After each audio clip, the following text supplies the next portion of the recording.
Bonjour, bienvenue sur la chaîne du TRM. Nous sommes aujourd'hui en Essonne pour découvrir la société CTL.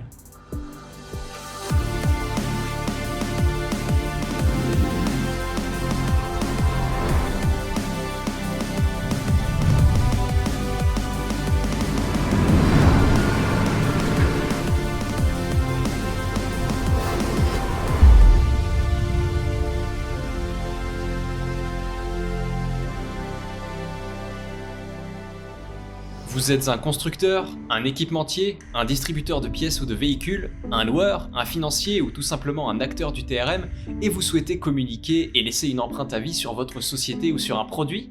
Cet espace est disponible pour vous. Vous toucherez directement votre cœur de cible, les acteurs du TRM. Contactez-nous sur la chaîne du trm@gmail.com.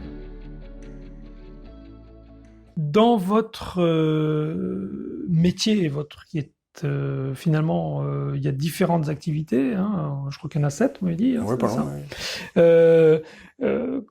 Comment vous envisagez cet avenir-là de métiers, ces différents métiers variés? Est-ce que vous pensez qu'ils vont être toujours dans la même continuité, ou est-ce qu'il y a des évolutions que vous percevez déjà? Peut-être que certaines activités vont rester immuables, mais d'autres vont peut-être avoir des bouleversements que vous envisagez déjà. Est-ce que vous voyez ça quelque chose ou pas encore? Alors, pour ma part, j'espère que toutes les activités vont perdurer, ce que je pense, parce que si je prends la logistique, je vois pas pourquoi on ne stockerait plus, on ne préparerait plus, sauf s'il n'y a plus de consommation, mais on va dire la logistique devrait durer. La location de travaux publics, je pense qu'on construira toujours des routes. Le transport en longue distance fonctionnera, peut-être va fonctionner d'une façon un peu différente. Ça, peut-être que ça peut... si on parle d'intelligence artificielle, de camions sans chauffeur ou de grandes longueurs pour nos camions, peut-être que ça pourrait peut-être avoir une évolution. Après, la masse indivisible, c'est un métier qui est très spécialisé et qui fait partie de l'humain énormément. Donc ça, je ne vois pas le changement. Le monde de l'aspiration, c'est tout nouveau, donc je pense qu'on a quand même, je souhaite un avenir devant nous. Et après, on a tout ce qui est les véhicules en location, ou là de différents types. Les entreprises industrielles, je serais surpris qu'il y ait un revirement pour qu'ils réintègrent ça chez eux. Donc, je pense que tous les métiers devraient avoir une évolution. En revanche, est-ce qu'ils vont tous évoluer de la même façon, tous la même progression? Est-ce qu'il y en a qui vont peut-être être en régression et d'autres vont être prospères? Peut-être.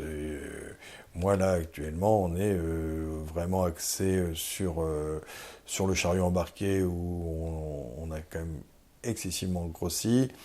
On va être axé donc sur les aspiratrices excavatrices. On va être axé sur une grosse grue, parce que j'étais un des premiers il y a maintenant pas loin de 10-12 ans à acheter une grue de 90 tonnes.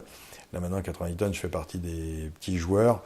Tout a augmenté, donc à un moment, je pense que là, il y aura une prévision d'une grosse grue en remplacement. Après, ça ne sera pas de l'évolution, non, ça ne sera pas de l'augmentation, ça sera du remplacement. Alors, on a un petit peu échangé tout à l'heure et il y a un sujet qui vous tient un petit peu à cœur, c'est le sujet du recrutement. Depuis cette période Covid, oui, a été de plus en plus compliqué.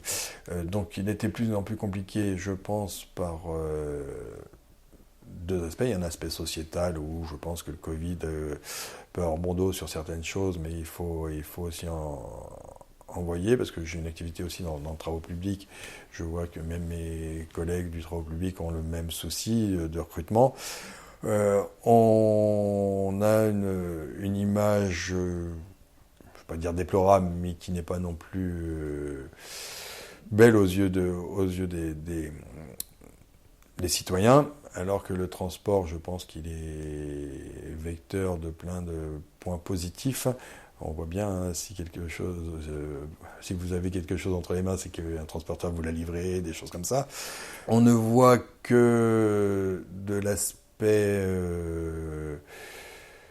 on va dire, négatif sur transporteur pollueur, alors qu'on ne se rend pas compte, comme je disais tout à l'heure, que... Vous êtes un chaînon important. Ouais, et l'effort que le transport a fait, Mmh. je pense qu'on est dans ceux qui ont fait le plus d'efforts, aussi bien avec les constructeurs, avec tout, avec l'éco-conduite, avec une quantité. Moi, je vois beaucoup d'entrepôts, même ici, il y a des centres de tri, il y a toute une chose. On est en train de maintenant, sur les nouveaux entrepôts, on fait de la récupération d'eau, on fait toutes ces choses-là, du photovoltaïque. Donc, je pense qu'on est quand même très en avance. Alors, peut-être notre faute est de ne pas savoir la communiquer suffisamment. Et ce qui nous amène une image un peu négative. Et donc ça, c'est une chose. Et après, le monde du transport, si on prend l'aspect conducteur, je pense qu'on est sur une population où maintenant les gens ne viennent pas trop en longue distance, qui est encore quelque chose un peu à part. On a encore des vrais passionnés. Mais si je ne prends d'autres métiers, j'ai une reconversion à faire, j'étais à la chaîne, je vais devenir chauffeur. Mais en vrai, la personne n'a pas l'âme du chauffeur. Et les personnes ne viennent maintenant que pour, on va dire vulgairement ce que j'appelle pour le salaire. Alors le salaire est une chose importante, hein, mais il faut quand même se rendre compte que on a quand même de quoi, en tant que chauffeur, de gagner correctement sa vie en travaillant, ça c'est sûr, en travaillant, je précise, et que faut quand même que l'on fasse attention à tout ce qui va être,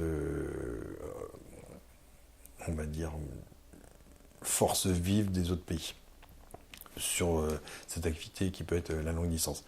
Mais chez nous, chez CTL, longue distance, que ce soit avec mes conteneurs, avec ceux qui sont en longue en tote, j'ai plutôt une très bonne équipe et avec vraiment des passionnés. C'est ça, je pense que c'est vrai que le métier est difficile, il n'est pas toujours très reconnu, et pour le pratiquer et pour être l'acteur de ce TRM, il faut aimer ce métier, il faut être un passionné. Alors maintenant, nous arrivons à la conclusion de cette interview, et la question que l'on peut vous poser, c'est: est-ce que vous avez un message à adresser à la profession, ou quelqu'un en particulier, ou à, je dirais, un des acteurs du TRM? Ce qui m'interpelle dans notre profession, c'est qu'il y a des groupements comme nous, comme Astre, comme je peux dire Flo, voilà, il y en a plein. Les groupements arrivent à se regrouper.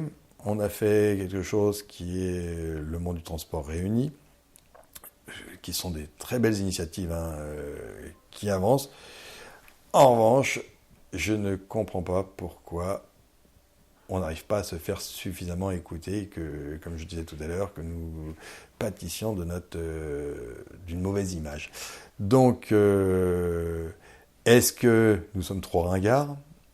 Est-ce que nous ne savons pas prendre les bonnes initiatives, peut-être pour se rapprocher des jeunes, comme on l'avait fait dans le travail public, on avait pris des jeunes comiques, humoristiques de YouTube pour arriver à relancer. Mais je trouve qu'on fait beaucoup d'efforts, mais que nos efforts sont pas payés. Donc, est-ce qu'on est sur la bonne voie, ou est-ce qu'il ne faut pas essayer de rajeunir notre image par différents vecteurs pour toucher un peu plus peut-être les jeunes, on va dire, qui seront notre avenir à terme. Exactement, exactement. Mais je vous remercie pour merci à vous. ce temps passé avec nous. Ça a été vraiment un réel plaisir d'échanger avec vous et d'explorer votre métier, votre activité. Je donne rendez-vous donc à tous nos acteurs du TRM pour suivre nos prochaines interviews, nos prochaines aventures. Merci beaucoup. Merci.